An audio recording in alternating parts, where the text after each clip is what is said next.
Hello guys, today I'm gonna show you how you can remove and clean the mop pad manually in the robot Roomba 105.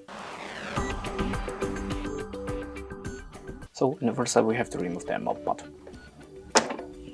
Okay, now we have to just lift it up from the front side, and as you can see, now we can just remove it with no any problem. Now just clean it with the warm water, and I prefer to use the strong detergents. The small quantity of the soap and the warm water should be enough.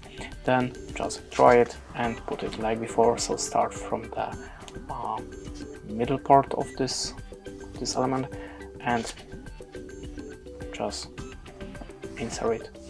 That's it. Thanks for watching. Leave us a like or comment, and goodbye.